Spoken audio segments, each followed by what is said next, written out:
Okay, hi Mrs. Mason. This is my COVID-19 2020 time capsule project. It might show backwards, but I'm not totally sure. So, first things first, the about me. I did a collage, and I'm going to show you all the pictures first, and then I'll explain them. Well, I'll explain them now. This is my dog, Joy. This is a Netflix show called Outer Banks. This is my family at a beach. These are me and my friends at the very end of our soccer season earning our letters. This is a soccer ball to represent what sport I play. This is my sister in her graduation outfit because she just graduated. This is my favorite book. It says Sherlock Holmes. And this is me at the Walsh semifinals game during playoffs. And this is me and my friends who I trust a lot. And now let me explain what I wrote on the back, my short paragraph. The picture at the top is my favorite Netflix show called Outer Banks. It's about kids that are on a chase to find a treasure left behind by a dad, but the dad has a son and his character's name is John B. Him and his friends go searching for this treasure. The picture on the right is my dog, or on the left in this case. She has been through all my struggles this year. The next row is of me and my 3 other friends. We were the only freshmen to make varsity, and they are my closest friends. Next to that is a picture of me and my family at the beach. We go to Myrtle Beach every year with my grandparents. The soccer ball represents the sport I play, and it's on top of the picture where I played versus Walsh. It was the hardest loss and learning experience since we were kicked out of the playoffs, and they were a really difficult team. The Sherlock Holmes book is my favorite book since I really love mystery genres and I love horror genres. It's like this thick. It has multiple stories of Sherlock Holmes' cases in it. My sister's in the collage because she's graduating from my life and becoming an adult. I'm going to miss her a lot. And the bottom picture is of me and my friends who I can trust and support me no matter what. Okay, next one, COVID-19 and quarantine.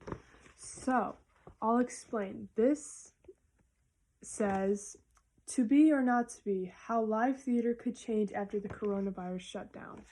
The bottom one says, closing streets for outdoor seating could provide a lifeline for Cleveland restaurants struggling in the post-coronavirus city.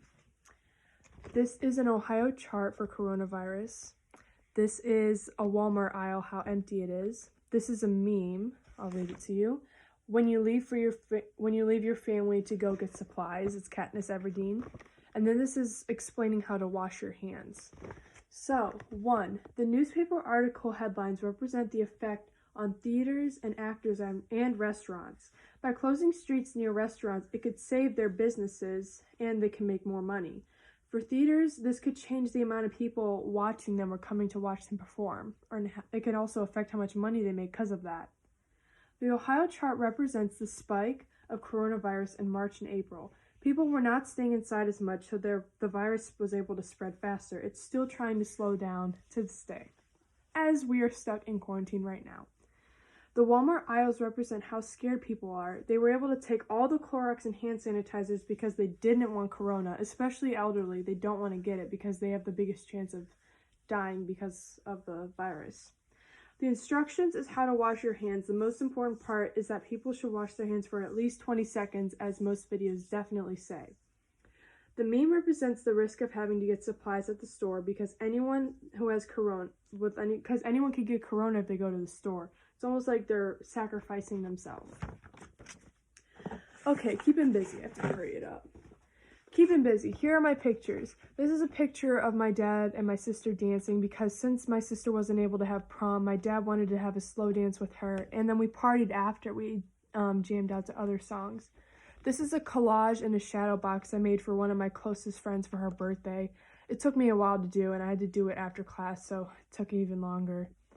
This is a picture of me. I don't know if you can tell, but I'm really muddy because I decided to practice soccer for both of my coaches, my high school and my premier coach, Coach Dave and Coach Garber. It was muddy outside, but I had to practice, so giving me a thumbs up. This is my little fort that I just made. We got a huge package, like a recliner chair, so I decided to take it and be crafty, and I wanted to make my own space, so I cut out the top, and I made my own, like, blankets down there. I get to sit down there a lot. And then for my personal trainer, I have to do exercises like pull-ups. I had to go to the playground, and this is my form. It took a while to do. It's really hard. Okay, reflection. I'm just going to read them to you because I wrote out a lot. My initial reactions. I didn't believe that this virus would have become so serious. Right before everything closed, I was with my friends, and I thought it would not become a global epidemic because we haven't lived through anything like this. And my dad said the last time it was anything like this was like the Spanish, I think it was the Spanish flu they called it. Challenges.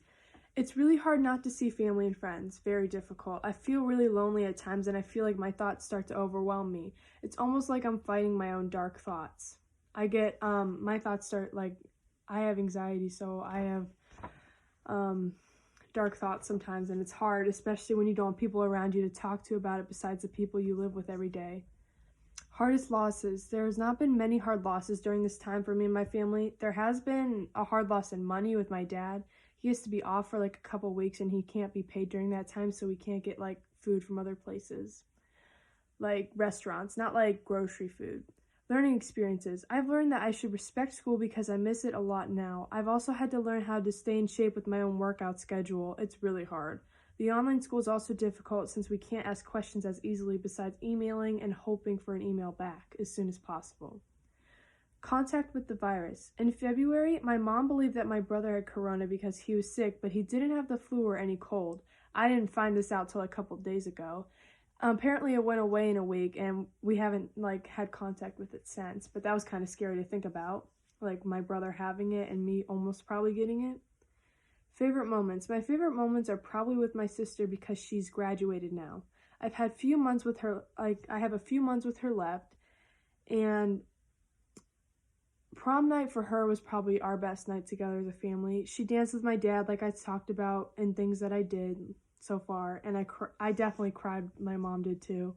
She danced to pop songs with us after. I'm gonna miss her so much. Moments of gratitude. I feel grateful that I can use technology and I have a house. Homeless people don't have any place to sleep, and most places are closed and it's hard to get food. I feel so bad for those people. I'm also able to still go do school since I have the internet, while kids can't learn at all since they don't have the internet. So that's my reflection. I didn't have any more. So now my family wrote letters to me. I'll start with my brothers. Hi Brenna, remember when we fought a lot? I do care about you, period. That's my brother for you, short and simple. This is from my dad. These past few weeks have been a crazy time, but in some ways I wouldn't change a thing. It's been awesome spending time together as a family. I love seeing firsthand how you are working in both school and for soccer. I can't wait for things to go back to normal. You're going to school and you're going back to work. But I also know that I will miss us being together all day long. I love you. Keep up the hard work, Dad. I haven't read these yet, so if I start crying or blushing, I'm sorry. This is my sister. Dear Brenna, I know freshman year has been a little hard to get through. Believe me, it'll get better. I have been blessed to have you in my... Sorry, it's kind of hard to read your writing. By my side throughout my high school year. You've made me laugh, danced with me, cried with me, and have just been there for me. You're also very bright, talented girl, and I can't wait to see the things you do. Love, your favorite sister, Reagan. I'm gonna miss her so much. This is from my mom. Dear Brenna, you are growing up to be a strong and successful young lady. Don't ever doubt your intelligence and ability. You're going to do great things. Always stay true to yourself. We've always got your back. Love, Mom. So now I'm going to put these all back in the box. And hopefully in the future years, when I'm an adult, I'm just going to look back on this and maybe even laugh. You never know. But yeah, that's my project for you.